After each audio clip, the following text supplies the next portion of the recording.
So here we are back, and this is the RenderMan version of it. And so what we're going to take a look at is that artifact that doesn't exist. There's differences between render engines, and some of them are really picky on geometry, some of them are really picky on texture placement. Not all path tracers are created equal, even though they use the same similar algorithm. But we're going to look at Pixar's RenderMan to really take a look at that part. And I think it was let's see here, where are we really looking? This muscle right here. So we're looking at this muscle here, and we're looking for that weird cutoff in there. And so let's go ahead and fire up the IPR, and that's the interactive preview mode right here in RenderMan. And I might not have everything on because I need the environment laid on. So let's go ahead and try it again.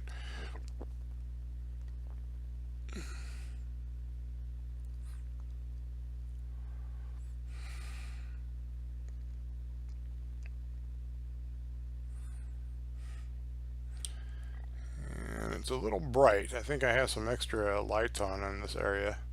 Let's see what's going on here. Well, that's the only lamp I have.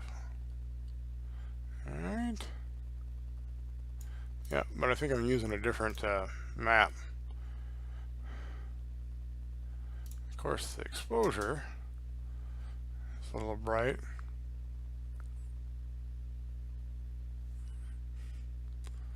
So when we look at this area, and like I said, I'm not making something that is supposed to be really close. But that artifact doesn't show up here. And it's usually because RenderMan actually handles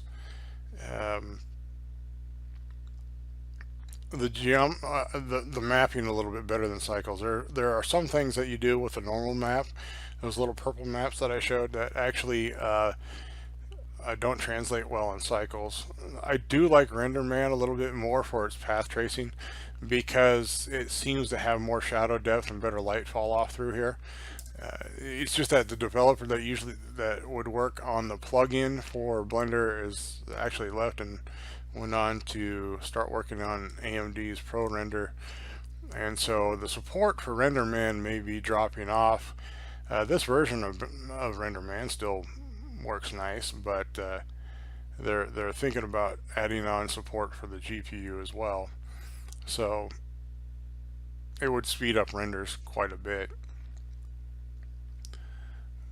But I just like the shadow depth and the light fall off and things like that in RenderMan a lot better. And there's a lot of materials that you can use inside of it that are presets that are just absolutely spot on and beautiful. So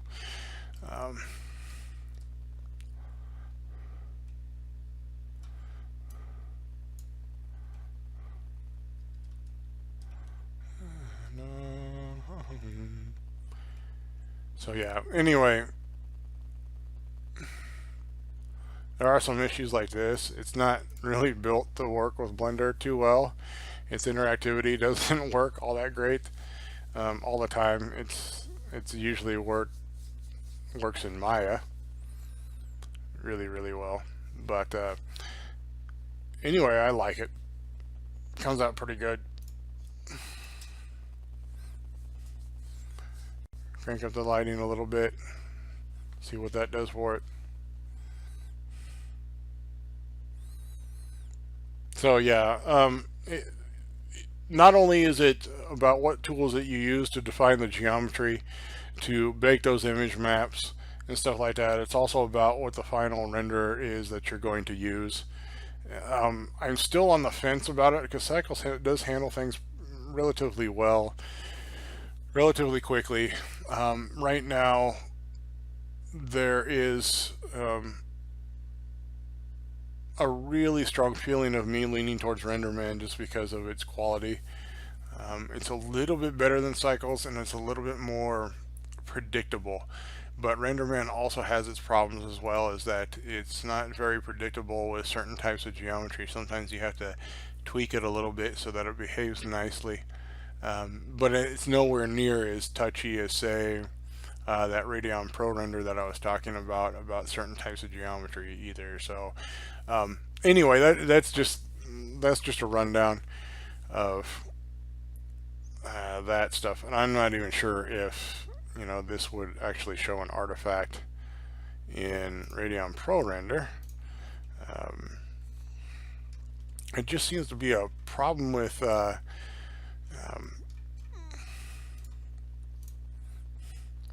just seems to really be a problem with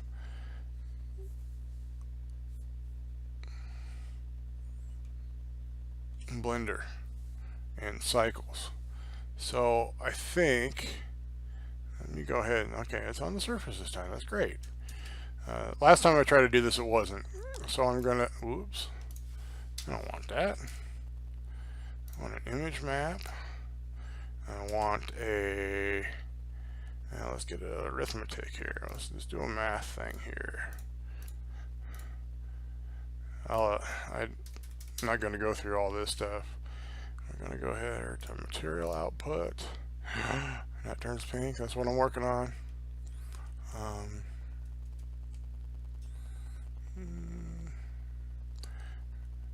Sorry, since this is kind of new to me, I'll just put in an Uber shader and around there, and then I'm going to put in is normal map here, copy this one down here. Alright, so first I wanted to see what the normal looks like.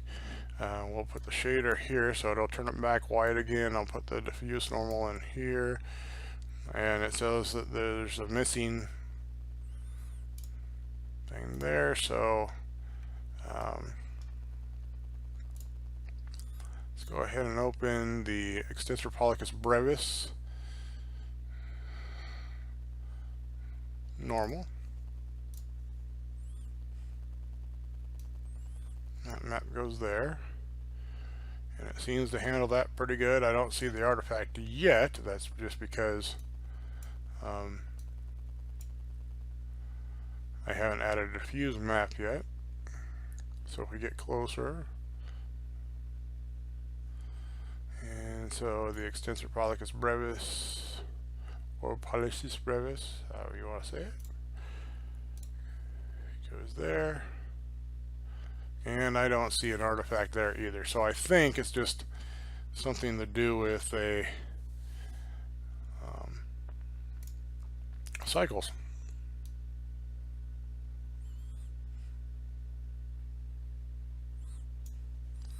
And what did I use? I think I used the HDR Studio. Yep.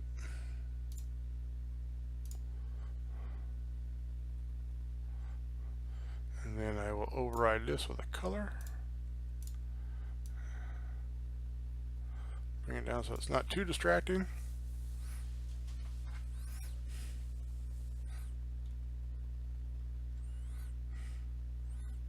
And I don't know if I have an extra lamp. I do. So we'll take those off.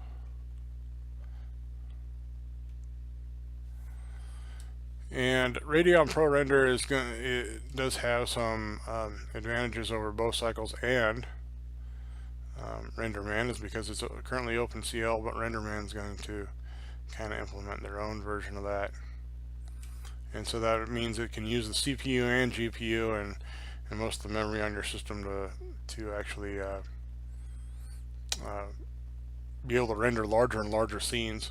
Plus ProRender, even at 50 iterations that's going on here, actually resolves a lot better than cycles, and the light fall off is pretty good and is close to RenderMan's output. And I think the reason why that is because one of the guys who was on the RenderMan team actually went to AMD to develop this, and he's also the project manager, so that kind of helps things out a little bit if you have the guy that's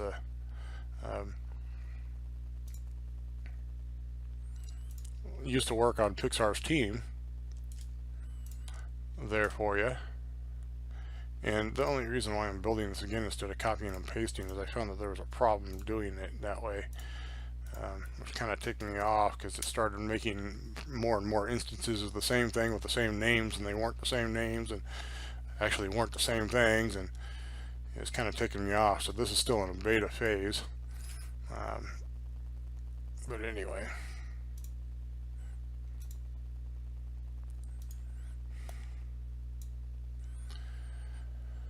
So we'll just do this, we'll do this, we'll go ahead and do this, and do this, and do this. And then we'll go ahead and let the extensor digitorum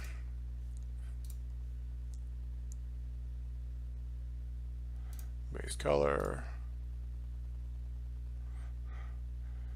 extensor digitorum normal.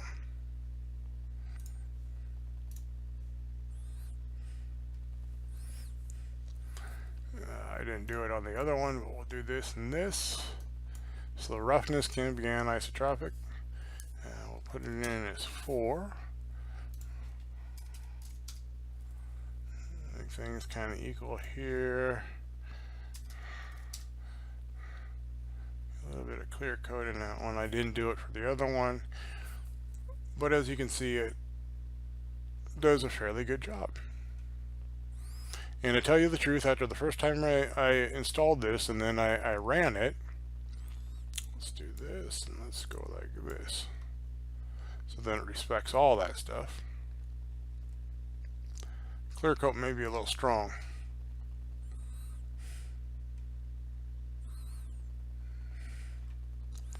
So the reflection, let's bring that down to maybe 20% reflective. And a clear coat color, let's bring that to about 30%.